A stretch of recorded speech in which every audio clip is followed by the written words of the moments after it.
Welcome back to Hematite Homestead. It is Groundhog Day, and we don't have any groundhogs, but we do have cooney hogs. And we're going to go over here and see if they see their shadow.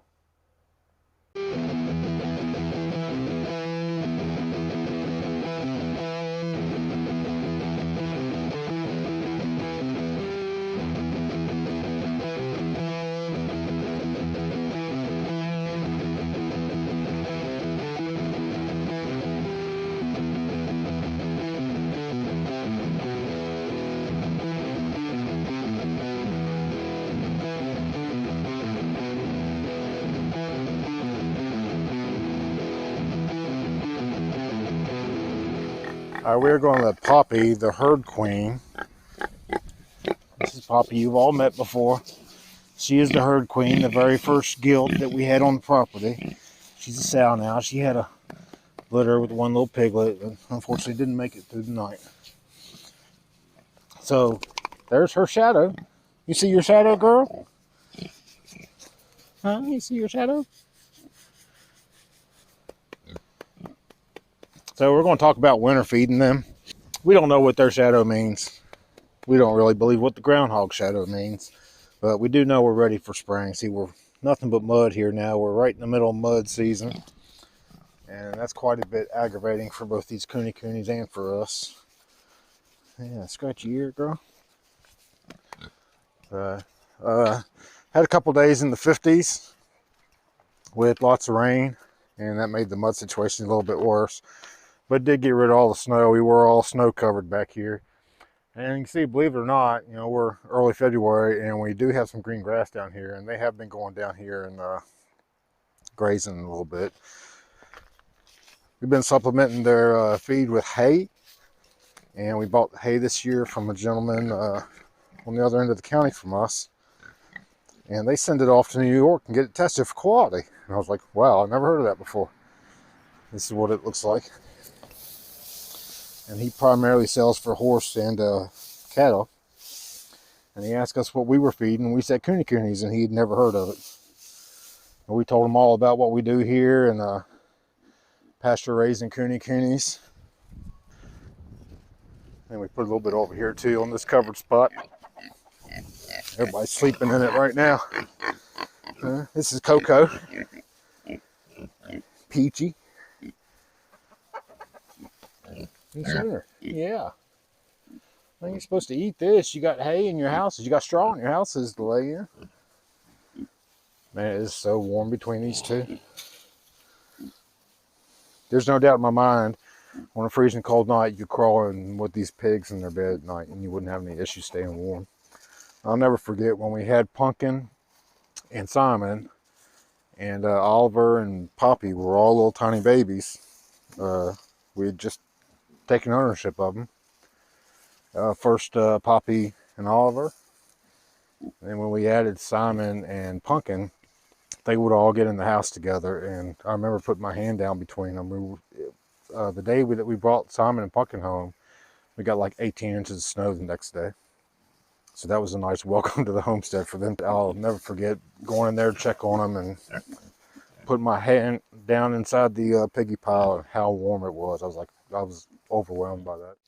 Let me talk a little bit about feeding these coonies.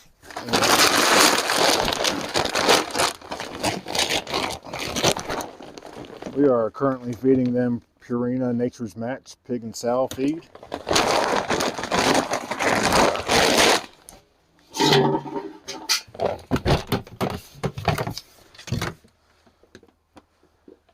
And so keep it in this barrel. And I went back here a little while back and marked the barrel. These are feedings, not days. So we're feeding each cooney gets 2 cups twice a day. It takes us 22 cups each time we feed. And I got these marked on here. So the reason I got this marked in this bucket is I'm going to make no bones about it, is we're losing money hand over fist on this farming project. And I'm trying to figure out exactly how much money we're spending on feed here. How much it costs us per day per pig.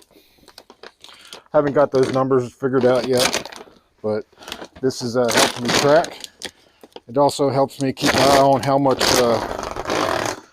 food is in the barrel. I try to keep a watch on it. And, it's not very often that I get home after work in time to help Kelly do the evening feeding.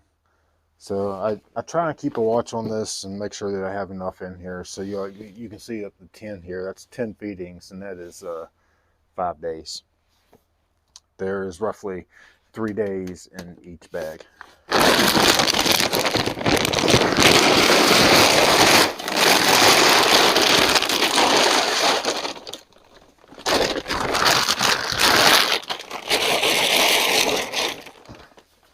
I am currently searching for alternatives. This summer I want to spend some time investigating and researching fermenting feeds and trying to start making our own feeds. And also I think we're going to do a little bit different in the garden this year. Last year I grew a lot of stuff that I thought, well, it was a lot of different stuff that I thought would be cool that I don't see on grocery store shelves all the time and stuff. I think this year I'm going to focus on things that not only we can consume, but we can grow for the pigs as well. Last year we did that with pumpkins and some fall squash. So right now we're feeding a little bit heavy because it's middle of winter and there's not much for them to graze off of. So I'm going to add an extra cup, and I usually do about another half. So Sooner and Peaches eat separately from the big girls, mainly because they're too small to defend their bowls. And I'll give them each 2 cups, and then I give them about a 1/4 cup additional after that, and then all of it gets split up between the other 5 girls and barrows. And we'll see here in a minute, they go from bowl to bowl. The boys are a little bit different. They get in one bowl and eat out of that bowl. So they're a little bit different to feed. So we got the boys right here. And we got a different measuring cup in here, but I always use this one for the boys as well when I fill up their feed, because I found that they're a little bit different. You would think 1 cup is 1 cup, but they're not. So same thing for the boys, 8 cups to give them each their 2 cups, and I'll throw an extra cup in there. I'm not sure Kelly and I are doing the same thing. She is feeding a little bit heavy right now too. I'm not sure we're using the exact same method. So I'll go through this cup with the boys, and they'll each get 2 full cups of this, and then whatever's left in it, I'll usually try and equal out among the 4 of them over there.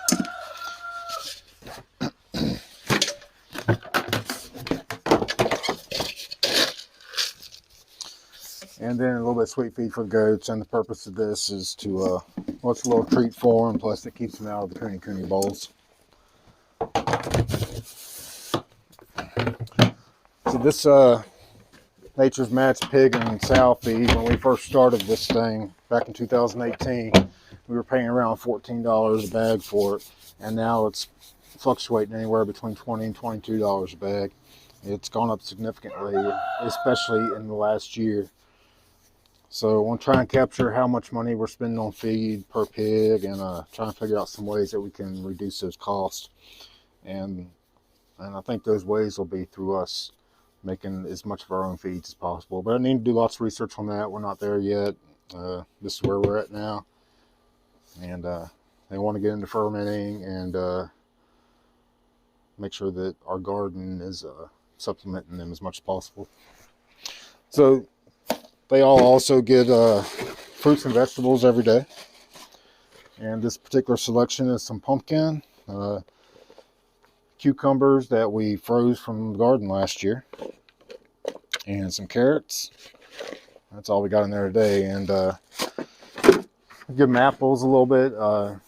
Orchard about an hour away from where we live sells what they call horse apples, and they come in about 60 to 70 pound bag, and they're about $15 a bag. It's a really good deal, I think. And we've gone through our last big bag of that. We don't have any of those right now, but we always try and stop by there and get them whenever they have them. They don't have them so much in the spring and summer, but this time of year, they usually find them over there any day of the week. So let's go feed these pigs. Well, as I walk over here to the girls' pasture, get them fed, I don't want that to sound all gloom and doom. We are losing a lot of money on this venture, but fortunately I have a good enough job that makes up the difference on it. And we are doing things to help our financial position on the farm. We took all our piglet money last year and invested it into new breeding stock. And I went to a 4-day hog workshop early last winter, and I'm going to another one in a few weeks. We'll talk more about that later. That's a huge investment in the farm. As soon as the weather breaks, we're going to start construction of a meat shop, and I'm investigating getting into the custom exempt business, and be more on that later too. Here comes Peachy and Sooner. This is where they eat. They eat in here by themselves. This was the meat you pen that we built for them. Mikey always trying to come in here. Come on, Peachy. Yep, come on. I'm gonna feed you. Come on. Come on. Come on. All right.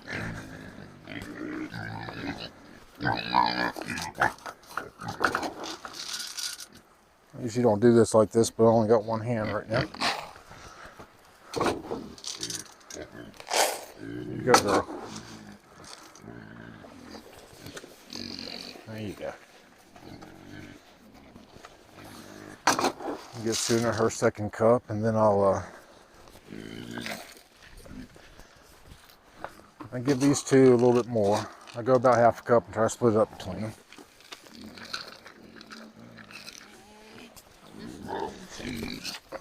All right. Now the big girls. Time for the merry-go-round bowl feeding.